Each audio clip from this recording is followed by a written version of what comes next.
What's going on, fellow A-plussers? It is I, your host, as always, Adam Perez, back once again for a brand new episode reviews. We're set to go ahead and get into The Mandalorian, Season 3, Episode 3, Chapter 19, titled The Convert. So thank you very much, guys, everybody, certainly joining us live as we drop all of these reviews for you guys for The Mandalorian live every Thursday at 1 p.m. Central Time, guys. So thank you so much for certainly coming through as we're going to be discussing, spoiler discussion, mind you, in regards to this particular week's episode. So definitely let me know your thoughts. Again, at the end of the day, these are simply just my A-plus opinions, but I always want to know yours. So let your thoughts be known in the live chat, or if you catch this video after the live stream, let your thoughts be known in the comment section box below, and we'll definitely go ahead and continue our discussion till next week's episode, guys. So thank you so much for everybody joining us, as it is in fact my lunchtime, and I love spending my lunchtime sitting down with you guys to talk some Star Wars, get into our Star Wars bag here just a little bit.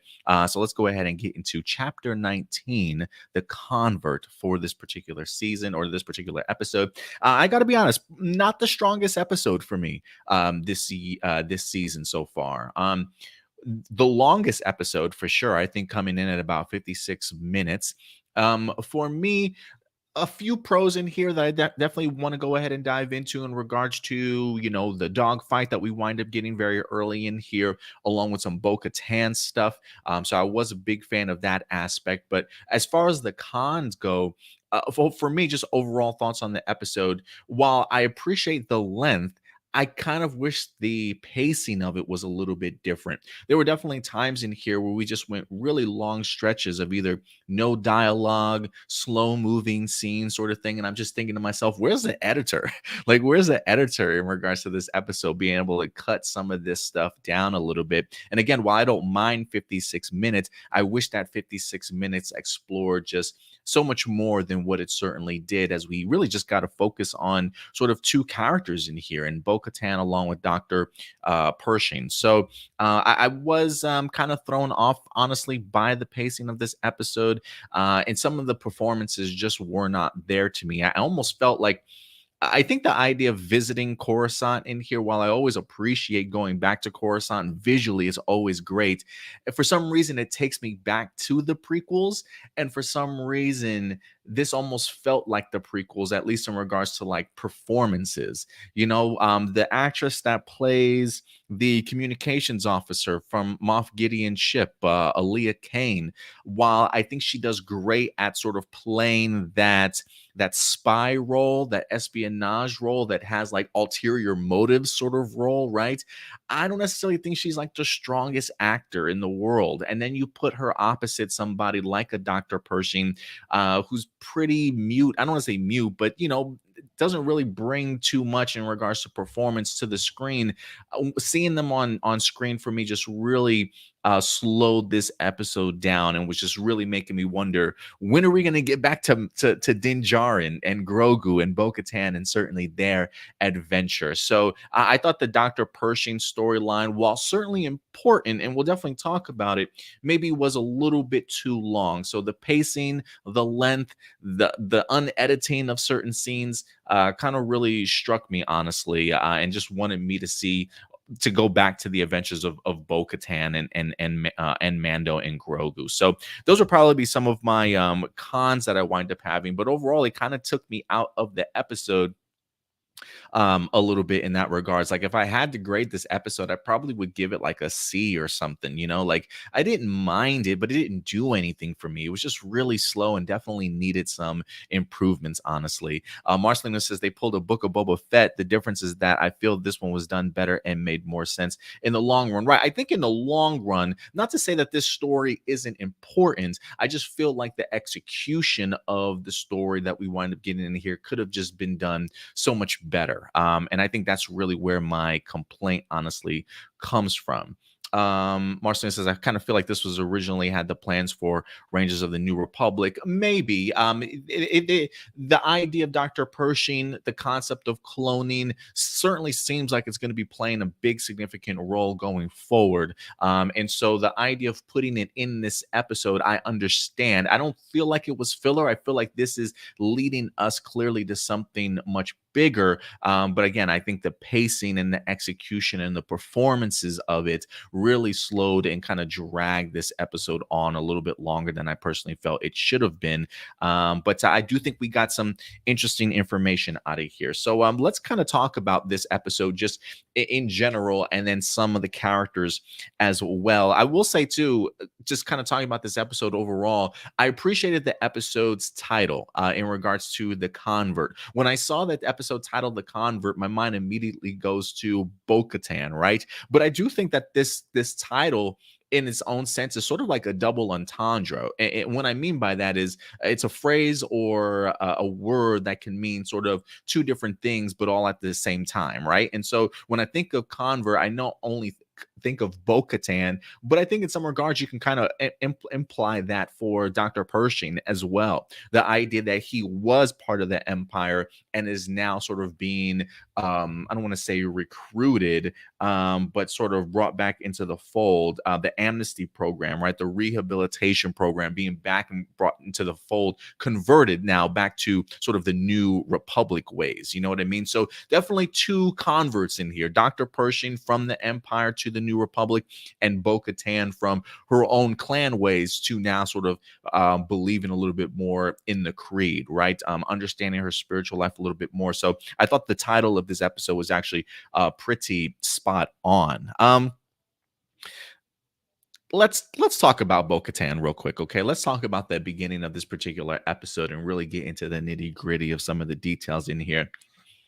I continue to be a really big fan of Bo-Katan's storyline. I think they're doing an incredible job in here. I sort of appreciated the lengthy opening, at least in regards to the dogfights. I just feel like Top Gun Maverick inspirations all across the board in regards to this opening dogfight that we wind up getting as we see some Imperial TIE fighters hunting down Bo-Katan and Mando. It was a little bit jarring, and again, this kind of goes back to one of the cons. It was a little bit jarring to see the TIE fighter sort of come out of nowhere, right? She kind of throws out a quick line, oh, maybe it's one of the warlords that are pissed at me for stealing their ship, sort of thing. But then when you see that it's just more than 3 or 4 TIE fighters, and it's a little like a legit like legion of TIE fighters, it definitely feels like there's certainly more to it than they are emphasizing in here. It just felt like they just kind of came out of nowhere with really no true explanation. Like, how did they even find them in the first place? There's a part of me that's under the impression that because they went to Mandalore, maybe it wind up triggering some sensors to the Empire. Like, hey, somebody has been visiting this place when everybody should be on exile and nobody should be visiting this place in the first place. There's a part of me that thinks that maybe something alerted the Empire or the remnants of the Empire that somebody was on Mandalore, and that's maybe why they certainly showed up. So I do hope that that's explored a little bit more, because them just popping up out of nowhere with the crappy excuse of, oh, it's just some warlords, it didn't make any sense to me. But once you actually start seeing the dogfight play itself out, the bombardment of Bo-Katan's poor castle, I absolutely love that castle. I'm so bummed that she wound up losing her home there. And then the rest of the TIE fighters showing up, it feels much more like just some warlords coming for that ass. You know what I mean? So I am interested to kind of see if that is revealed along the way or showcased a little bit more. If not, then yeah, just completely random TIE fighters in order just to give us a space battle to feel like Star Wars. You know what I mean? And I hope that wasn't necessarily the case. Not because it's just one of those things. Like, we've got ourselves new director and a new writer in this episode, right? Like, for instance, the director here this week was Lee Isaac Chung, who I'm not familiar with. Wasn't really impressed too much with his directorial aspect in this episode. And a new writer, Noah Clore, even though there is a Jon Favreau attached to this. Sometimes I worry when we do get ourselves new writers that people are just going to try and make it feel like it's Star Wars, right? Oh, let's throw in a space battle, even though having a space battle makes no sense at this particular point in time. So sometimes I feel like they just want to make themselves feel like, hey, I know Star Wars, and this is how I'm going to show you I know Star Wars. But I'm hoping that that's not what the case was here with this TIE fighter fight. But at times it definitely felt like it, because it just felt like it came out of nowhere with very minimal explanation. But hopefully, as the season progresses, we'll certainly learn a little bit more about that encounter we had in this episode. But aside from that, the Bo-Katan stuff really fascinates me. Last week I thought she was kind of looking at Din Djarin in the sense of maybe believing in him a little bit more, maybe entrusting him a little bit more. But now that I get the opportunity to see this episode, it definitely feels as though Bo-Katan is kind of building sort of her spiritual life back up, right? We saw the previous couple episodes, her disregard for the legends, right? The children's tales, the folklore that is kind of built up sort of thing. So when Din Djarin is fully committed to this stuff, that's why she gives him these side glances and the rolling of the eyes, like, okay, brother, that's what you want to do. You know what I'm saying? Like she has it's been so far removed from that aspect of her life, she just doesn't necessarily believe it. But after her encounter with the mythosaur last week, now seeing her mindset, you can just, without even taking her mask off, you can clearly see that Bo-Katan is in deep thought in regards to all the changes that are certainly happening to her relatively quickly. She sees the mythosaur. She technically has bathed in the living waters. I love that the armorer points that out to her, like, hey, you've been in the waters, and since then you have not taken off your helmet. So technically, by creed, you have sort of washed away your sins, if you will, right? Sort of brought back into the fold. You are now officially following the creed and the way of the Mandalore, something that she has not done in a very long time. And I think the fact that she sees the mythosaur is kind of like a sign, if you will, right? Like a sign from God, like, oh my goodness, these legends and this lore is in fact real. There probably is some truth to it. And I think also the fact that while she hasn't willingly embraced it, the fact that the way things are turning out for her, she just lost her home. The people that she certainly was just working with, she mentions to Din Djarin, literally took the Armada fleet from her, stole the stuff, and just left her to go ahead and become mercenaries, truly leaving her abandoned on the throne by herself. And now that she's seeing these spiritual signs, if you will, she's finding sort of I don't want to say like a resurrected life, but she's finding things changing for herself, right? She didn't have a home before. Now she's being welcomed into the coven, right, of Mandalorians. Other people around her now can certainly help her out, welcoming her to the family. She's building her family at the same time, building her spiritual life. It's really cool to kind of see Bo-Katan on this particular journey that she certainly is in, and certainly becoming a convert of believing in the creed. This is the way. And it definitely feels that she's certainly going down that path. The only thing that makes me question things, though, in regards to what her true intentions are, I think is the fact that she's still to this day has not mentioned to Din Djarin the mythosaur that she wind up seeing. We talked about that last week, and I said, the idea that they both saw the mythosaur, and then I clarified myself and I said, no, I think it was just Bo-Katan that saw it, and it was in fact confirmed in here that she was the only one that saw it.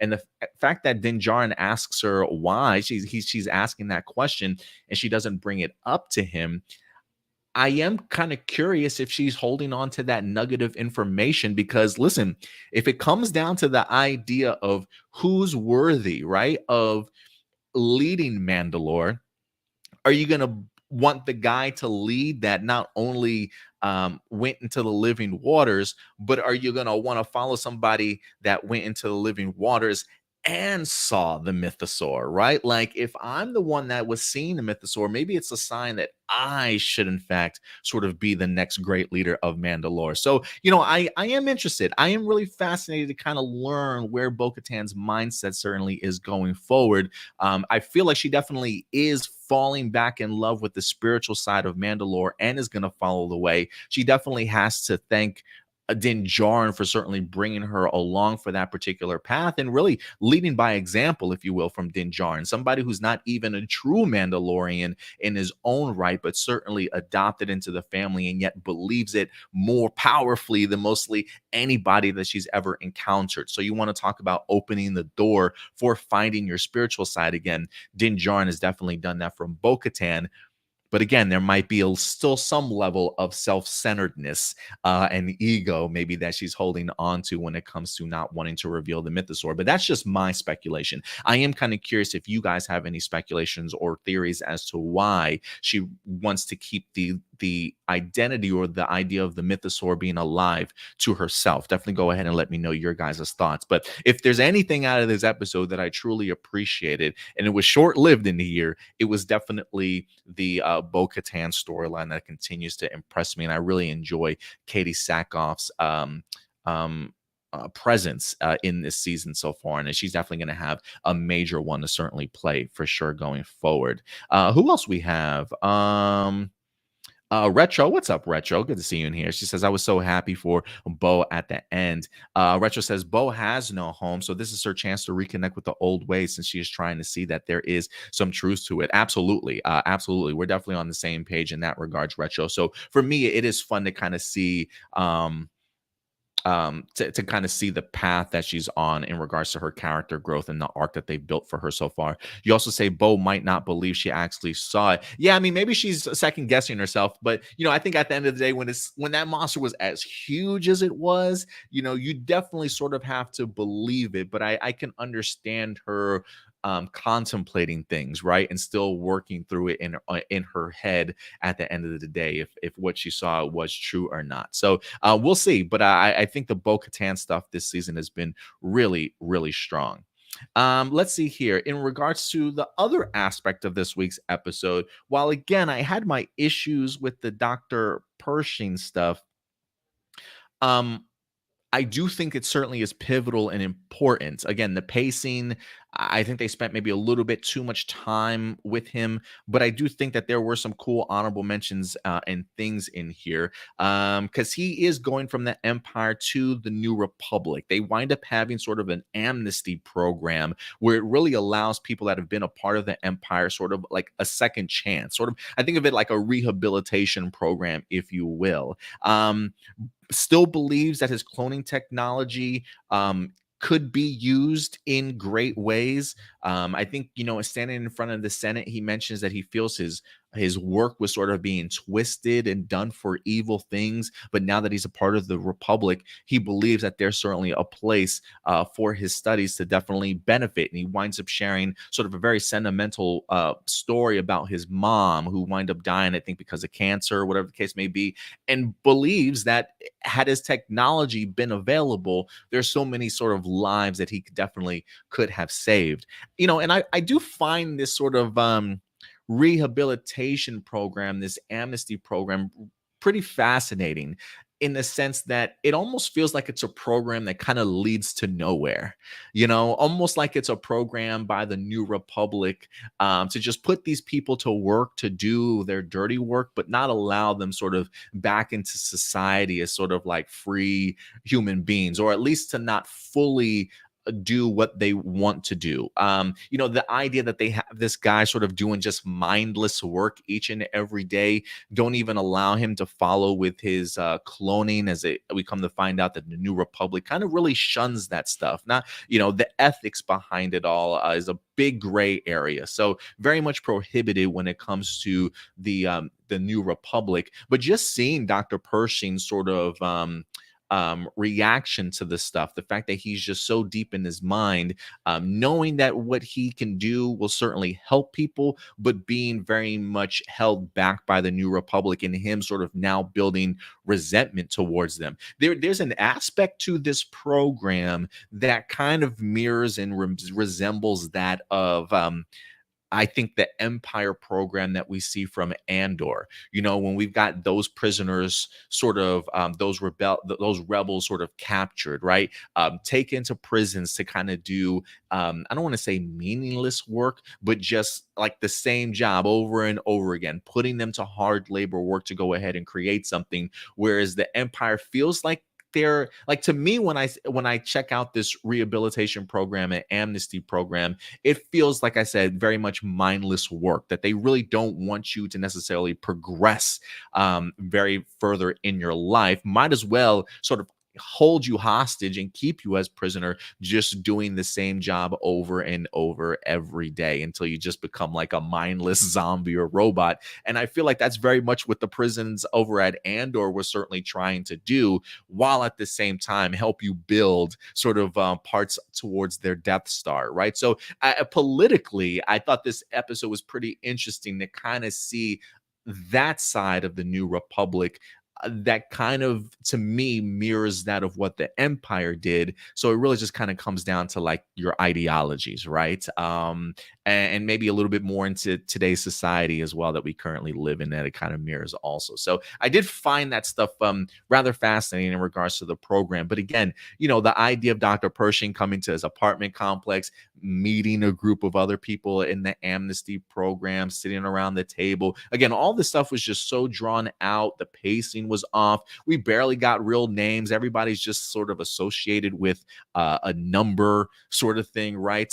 So again, just a little lackadaisical in regards to the performances and the oomph, the impact of some of these particular scenes, and they just seem to just draw on a little bit too much. And then again, going to Elia Kane, the communications officer from Moff Gideon, that's clearly a spy, that has sort of infiltrated her way in here to kind of persuade Dr. Pershing to certainly do something that he's not supposed to. Very good at persuading, maybe not good of actual acting performance. But again, look, I think at the end of the day, when you need somebody to be that persuasive, maybe she is good at acting, because when she's able to flip that switch towards the end and you see her locked jaw and she's putting Dr. Pershing in that mind flare, I'm thinking to myself, damn, she got him. How got to be convincing enough, right, in order to go ahead and pull it off. But there was just something about their chemistry on scene. I think that's probably what it was, working opposite of each other in this episode, that just did not work for me. It was just a little bit too boring, and I think it's just the slow pacing that really goes towards that, unfortunately. But I will say, the idea of cloning, very much important. I think the fact that they gave it emphasis, the fact that Elia at the end of the day winds up actually getting the technology and what's needed for that cloning program to continue, I think showcases a much bigger plan in the overall Star Wars universe. Whether that's the idea of trying to, clone Grogu again, or if this is going to be taken as far as Emperor Palpatine, right? When we get all the way to say something like the Rise of Skywalker, or the guy from why am I blanking on his name, from Force Awakens and The Last Jedi, that wind up dying? Why am I the guy that was Kylo Ren's master? If you guys are in the live chat, what was homeboy's name? Andy Serkis played him. Why am I blanking on his name right now? But maybe it's in regards to something for him in regards to cloning, right? So I do think the storyline was important, but unfortunately, I just don't think the execution was certainly there. But certainly important, to say the least. If anything, a couple quick honorable mentions. Like I said before, it was great to go back to Coruscant. Love the opportunity to kind of see that world again. If there's anything in one complaint that I will have, there are times Snoke, Emperor, thank you, Snoke. Right. So Grogu, Snoke, Emperor Palpatine, I think it's certainly all connected in some way to this concept of the cloning program continuing.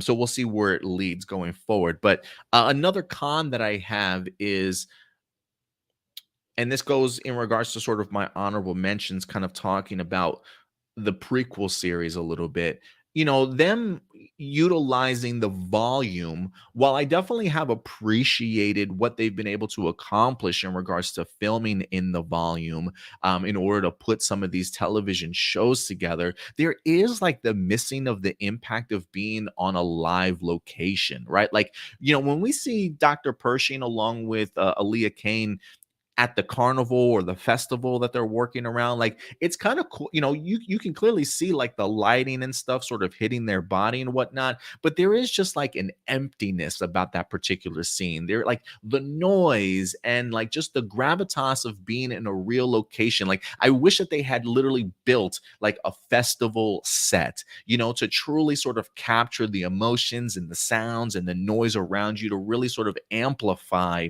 some of these scenes. And I think some of these scenes really could benefit from being filmed in a live location. But I guess the idea of utilizing the volume for Lucasfilm allows them to keep maybe the budget a little bit better under wraps. But again, I think it's pivotal at certain times, I think, to have that impact of live action or on location scenes, because I do think it probably could have gone a really long way for something like this. But I will say too, learning more about Coruscant in here was actually pretty fun. And this is part of the honorable mentions. Finally get an opportunity to see the highest mountain peak of the world in Coruscant.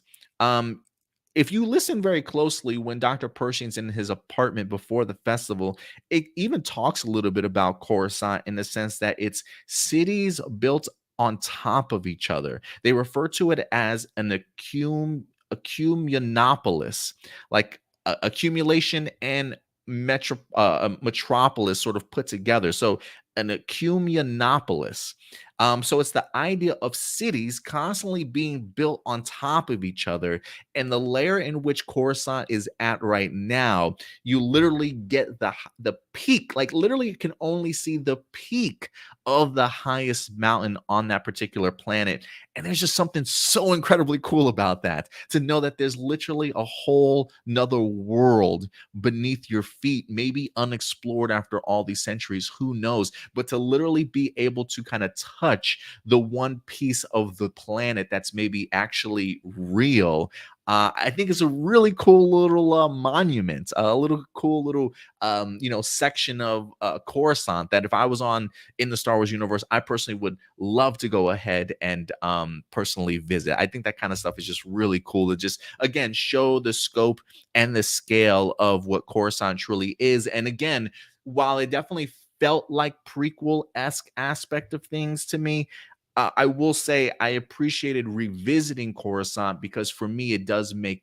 it feel like the Mandalorian season is truly expanding. That while we are so used to really focusing on Grogu and Din Djarin, that there's so much more sort of going on in the galaxy as a whole. And so for a show like The Mandalorian to kind of get away from its Western vibe and really open up the scope of this particular world in this episode, I do think certainly goes a long way and makes me feel like this is going to be a really, really big and epic season for The Mandalorian and just the vastness of the galaxy that we could possibly be exploring in here for this particular season. So I did enjoy at least that aspect of going back to Coruscant, but there was just something about revisiting that planet that just felt like it just brought forth all the negatives that came with the prequel in regards to just disjointed performances and just maybe terrible pacing at times, you know what I mean? But so overall, that's probably why I'm landing on about a C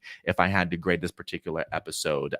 Didn't mind it, but certainly needs improvement because I definitely have my cons about this episode and things I think they could have certainly have executed significantly better than what they did. But again, guys, overall, those are just simply my A+ opinions. But at the end of the day, I definitely want to know yours. If there's anything that I missed, character moments, Easter eggs, other storyline details, definitely go ahead and let me know your guys' thoughts in the live chat or the comment section box below. And we'll definitely talk about it real quick. But yeah, I think that's pretty much all the notes kind of going over everything. But yeah, what did you guys think about Star Wars Maverick here? I thought the Top Gun inspiration stuff was actually pretty cool to kind of see.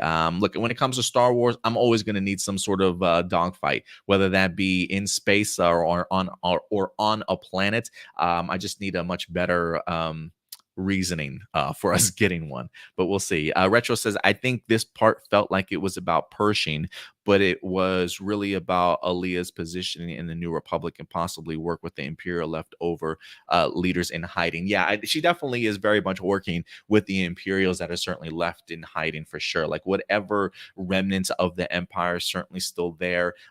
She's definitely behind it.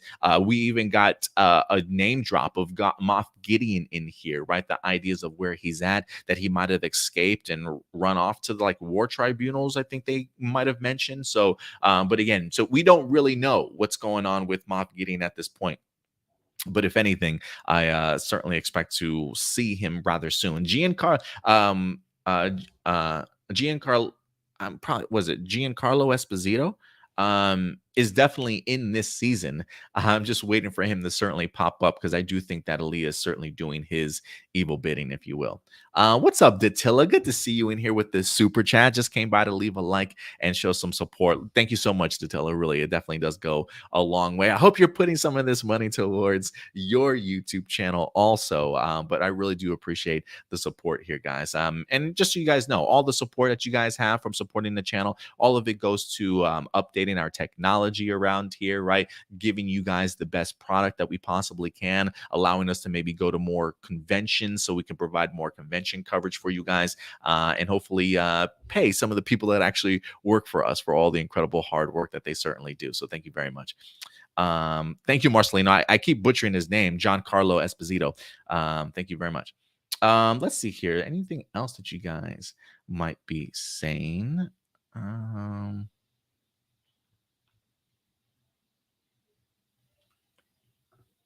Marcelo says, I'm tired of people saying that filler episodes equal bad or is pointless. Even filler episodes can be well written and even be better than non-filler episodes, even if they're separate to the main story.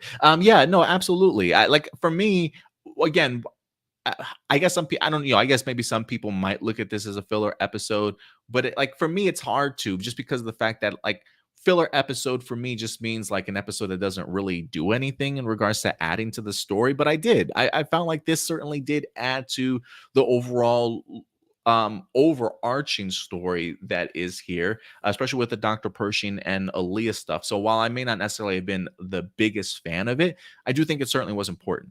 Definitely. Retro says, great assessment. I land on 7.5. I had the same issues, but I loved a lot of it too. Yeah, and I think we probably land right there. For me, when I think of a C, I think of 7.5. C minus for me is definitely below a 7.3. So yeah, I think you and I, Retro, are right in the same grading area there.